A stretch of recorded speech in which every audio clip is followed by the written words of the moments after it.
I want to ask you something before we begin. How long have you been walking the same route? Same streets, same distance, same pace? Maybe the same time of day? Maybe even the same shoes?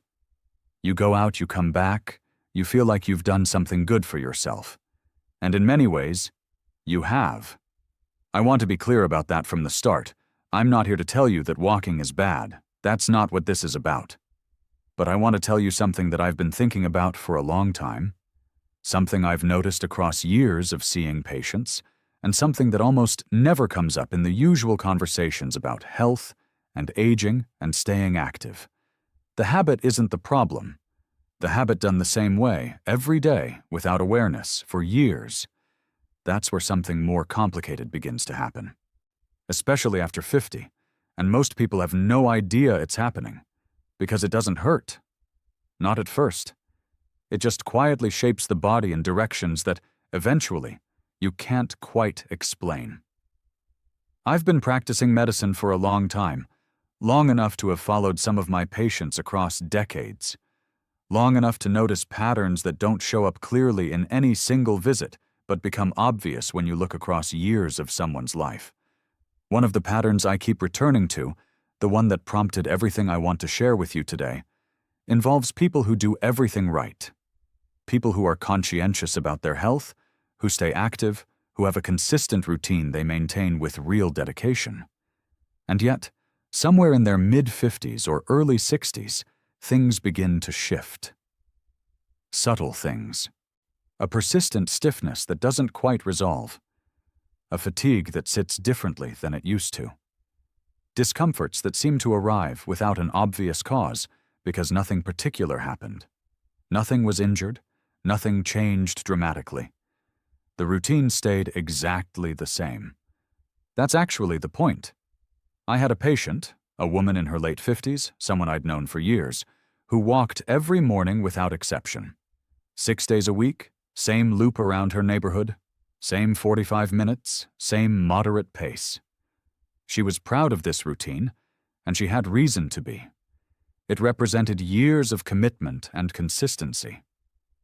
But she began noticing, around 56, 57, that her knees felt different after the walks than they used to.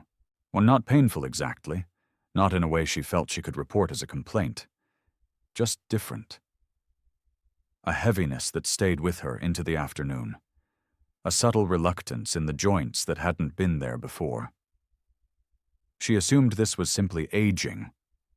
She said that to me, almost apologetically, as if she were confessing something obvious.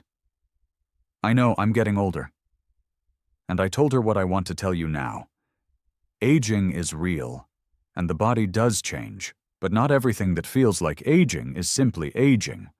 Some of it is pattern, and pattern can be changed.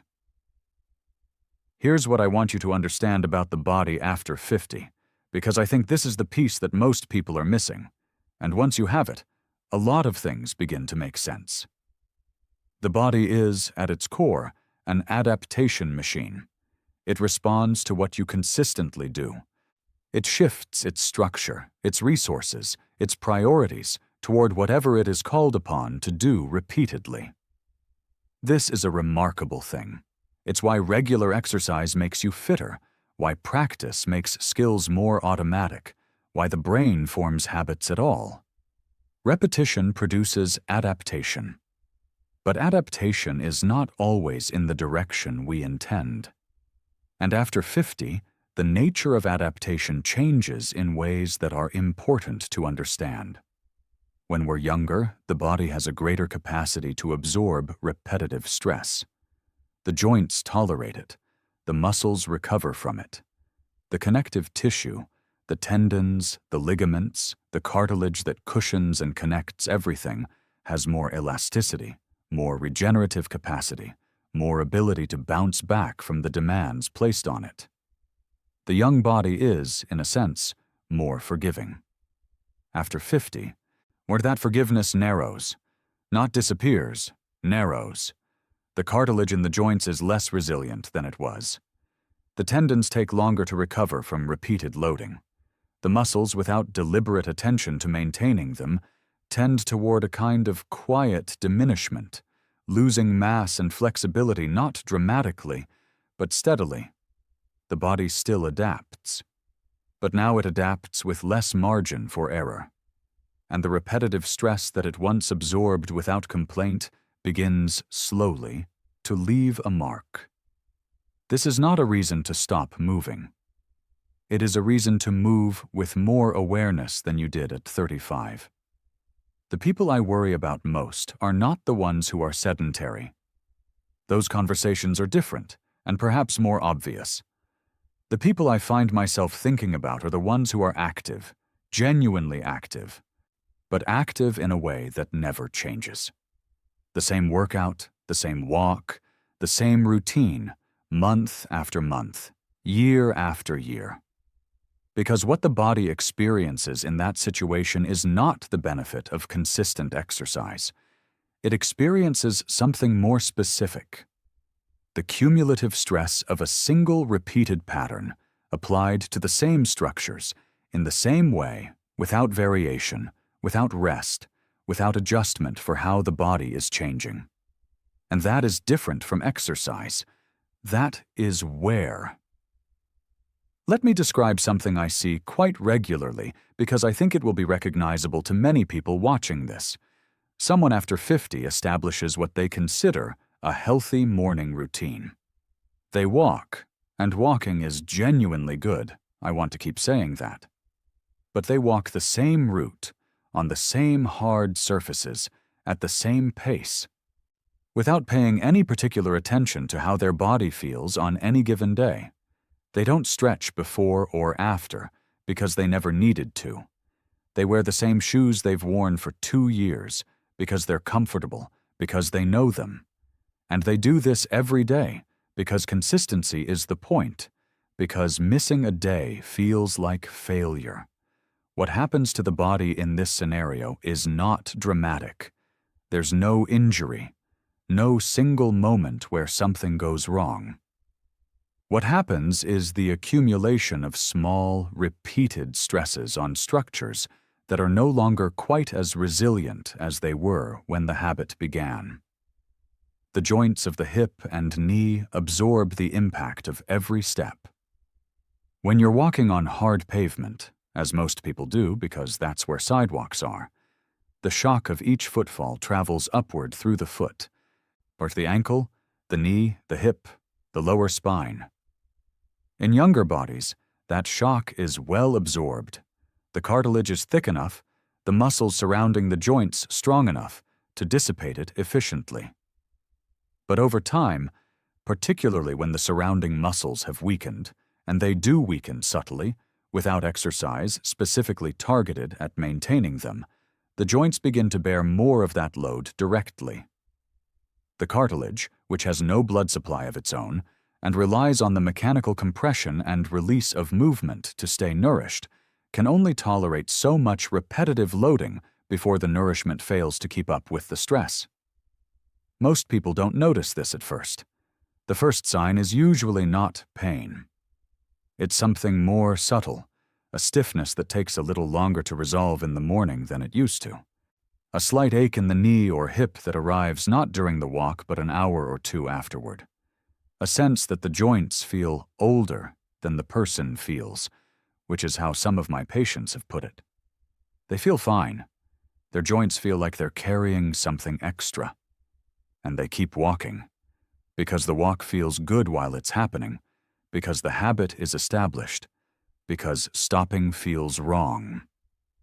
And the pattern continues. There's something else I want to describe that I think is equally important, and it's about posture. About the way the body moves, specifically how the way you walk may be contributing to patterns of stress that you're completely unaware of. Most people, if you asked them, would say they walk normally. They don't think about how they walk. And for most of life, that's fine. Walking is an automatic behavior so deeply ingrained that conscious thought isn't required. But what I've observed, particularly in patients in their 50s and 60s, is that automatic doesn't always mean correct. It often means habitual, and the habits of how we move accumulate their own consequences. Here's what happens. Over years of sitting, and most adults in the modern world sit a great deal, at desks, in cars, on couches, the hip flexors, the muscles at the front of the hip that connect the thigh to the lower spine, tend to shorten and tighten. This is simply the body adapting to the position it spends the most time in. But those shortened hip flexors affect how you walk. They pull the pelvis slightly forward. They change the angle at which the leg swings. Or they alter the load distribution across the knee and the lower back in ways that are subtle but continuous. At the same time, the gluteal muscles, the large muscles of the buttocks that are primarily responsible for powering the walking stride, often weaken from disuse. Sitting deactivates them. And when those muscles are weak, other structures compensate. The lower back takes on more of the work. The knees do. The hip joints do. The body finds a way to keep moving, but it finds a way that distributes the load less efficiently, less safely than it was designed to do. And then this person goes for their daily walk, an hour of movement that they believe is taking care of their body, and in important ways it is. But they walk with shortened hip flexors, weakened glutes, a slightly altered gait that they've had for so long they don't know they have it. And they repeat this walk every day. The same compensation, the same inefficiency, applied to the same joints over and over and over. Over time, these small patterns begin to add up. Not suddenly, not catastrophically, but in the way that a building settles, slowly, incrementally, until one day something that was once straight is noticeably tilted. I want to talk about something that tends to surprise people when I bring it up. And that's the role of timing, specifically when during the day the walk happens, and whether that timing is working for or against the body in ways that aren't obvious. Many people walk first thing in the morning. They wake up, dress, and go, sometimes within minutes of getting out of bed. And I understand the appeal, and the day is fresh, the air is cool, it's done before life gets complicated. But here's what the body is doing in those first minutes after waking. During sleep, the intervertebral discs, the cushioning structures between the vertebrae of the spine, absorb fluid and expand slightly.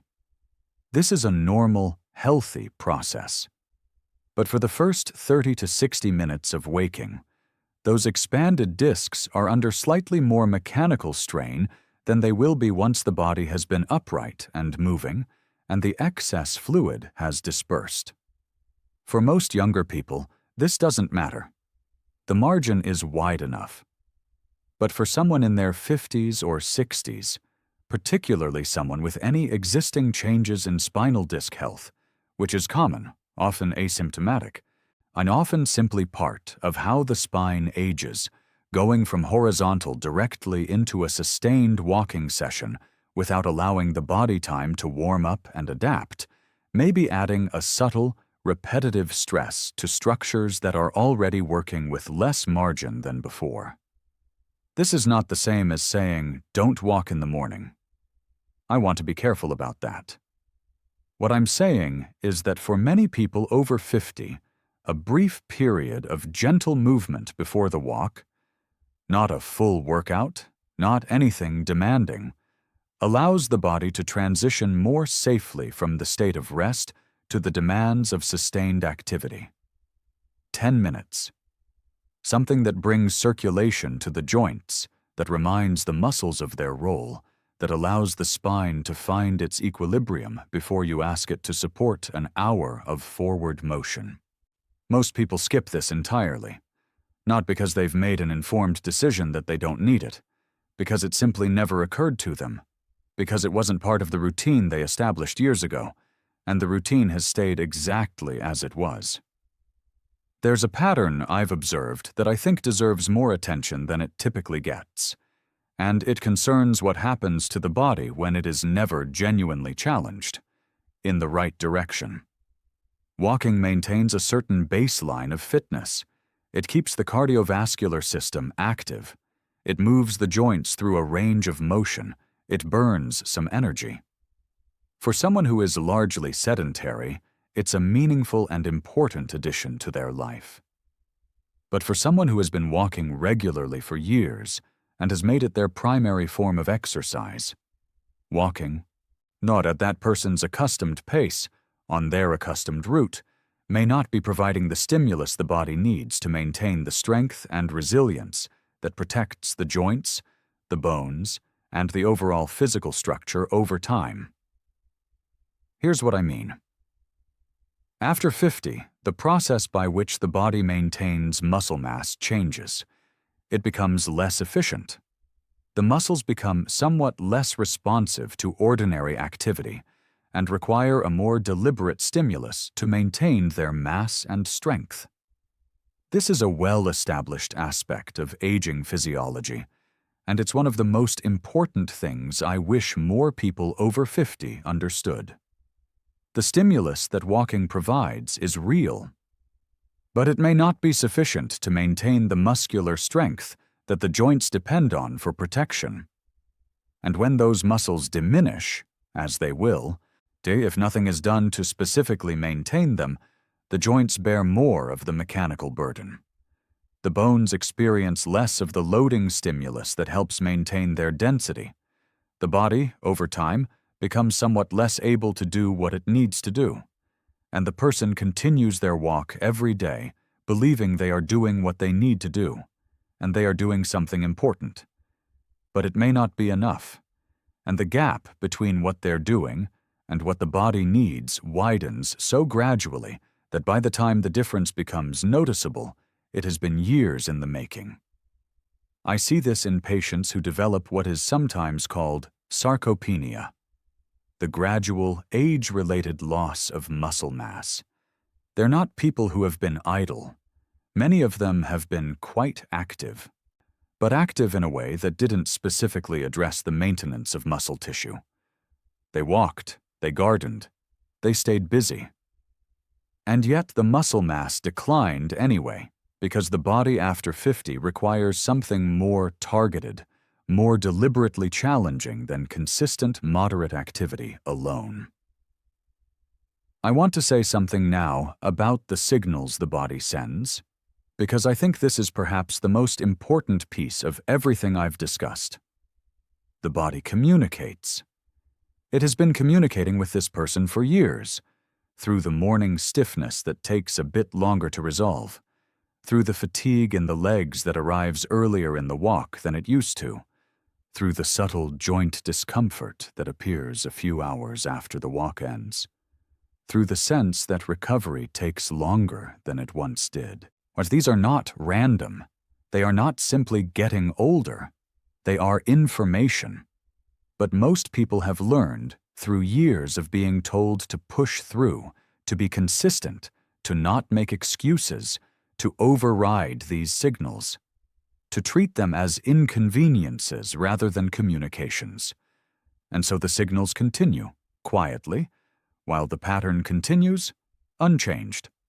I'm not suggesting that every ache and twinge deserves alarm. The body produces a great deal of ordinary noise, and not every sensation requires investigation.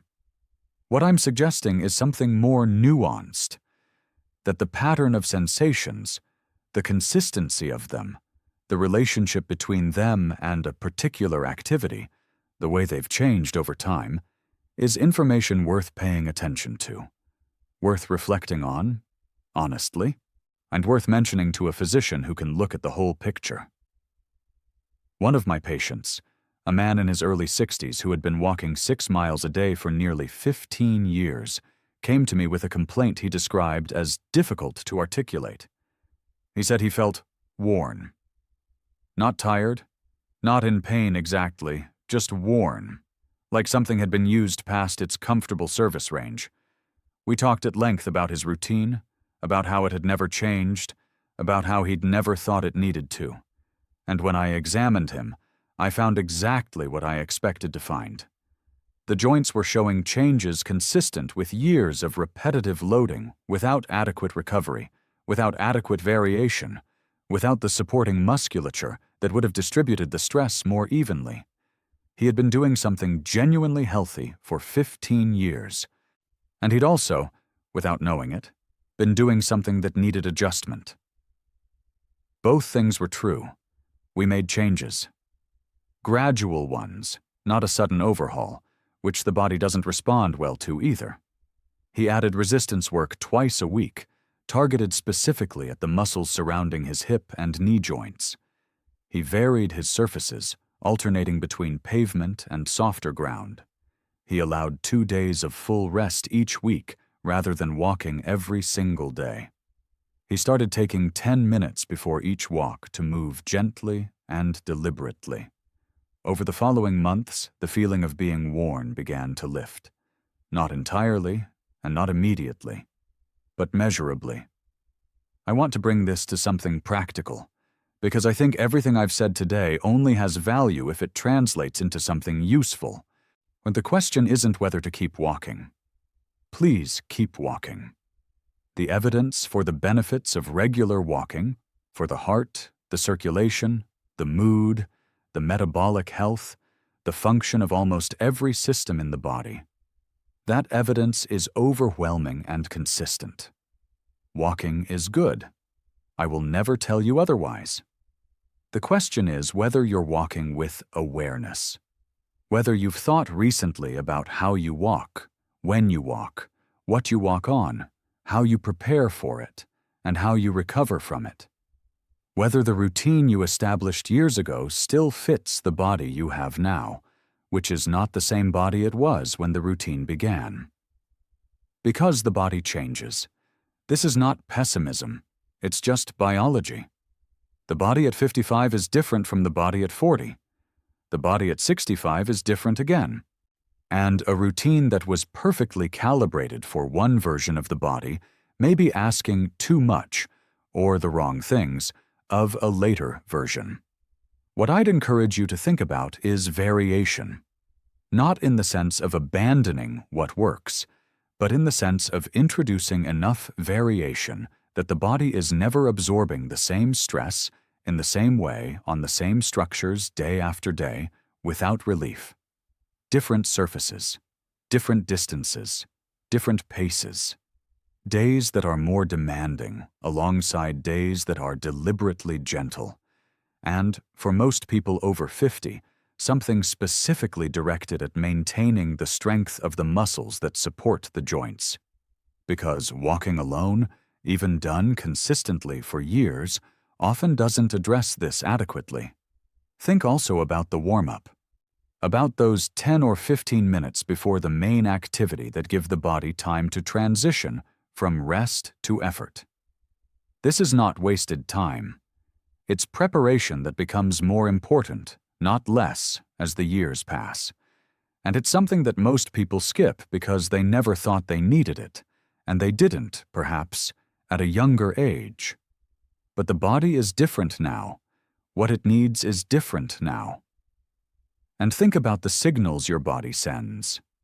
Take them seriously enough to reflect on them. Not with anxiety, but with genuine curiosity. When does the discomfort appear? During the activity or after? Where exactly? Has it changed over time? These are the observations that, when you bring them to a physician, are to make the conversation much more productive than, "I've been having some soreness." Most people wait until something is wrong enough to be undeniable before they examine the habit that may have contributed to it. By then, years of accumulation have passed. I mention this not to create worry, but because there's genuine value in catching a pattern early, when the adjustments needed are still small, still manageable, still capable of making a real difference. The body is patient. It absorbs and adjusts and compensates and sends signals and keeps going. It does not announce clearly when something is beginning to go wrong. It just gradually becomes less comfortable, less fluid, less resilient. And we attribute this to time. We say, this is what getting older feels like, and we accept it as inevitable. Some of it is. I won't pretend otherwise. But not everything we attribute to time is simply time. Some of it is pattern. Some of it is repetition without variation. Some of it is a body that has been sending signals for years to a person who learned not to listen. That's what I want to leave you with today.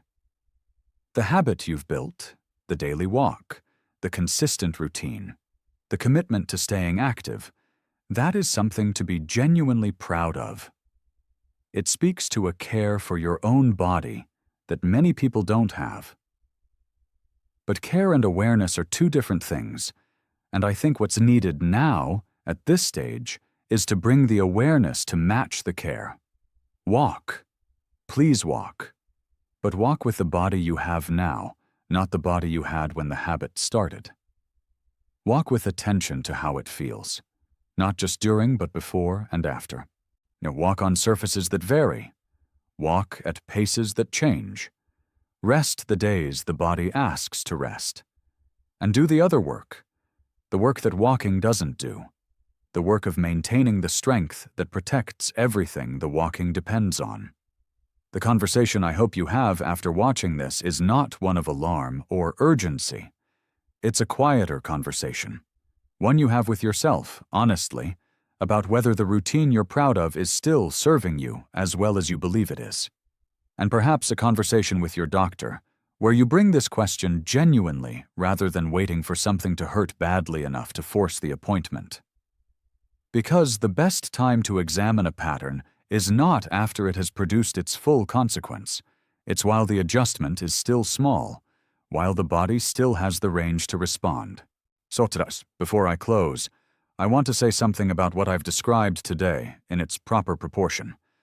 Nothing I've told you should make you afraid of walking. Nothing I've said suggests that the effort you've put into your health was wrong or wasted. I've tried to share with you the kind of nuanced, realistic picture that I would offer to any patient, one that honors what they've done while being honest about what the body needs as it changes. The point is not that the habit is harming you in some dramatic, irreversible way. The point is that any habit, done without awareness, done in exactly the same way year after year without adjustment for how the body is evolving, can accumulate consequences that are quietly significant. And those consequences are much easier to address when they're noticed early, while they're still in the category of something to adjust rather than something to treat. That's the message I hope you carry from today. Not fear, not the impulse to stop, just the willingness to look at something you've been doing on autopilot and ask whether it deserves a more conscious, more attentive version of yourself. As always, I want to be straightforward with you about what this conversation is and what it isn't. Everything I've shared today is meant for educational purposes. It reflects patterns I've observed and knowledge I find well supported, but it is not medical advice, and it cannot substitute for a proper evaluation by a physician who knows your full health picture. Bodies are individual. What's true in general may not be what's most relevant for you specifically. If anything I've said raised a question you think deserves a real answer, please bring it to your own doctor. That is always the right next step. Take care of the body you have.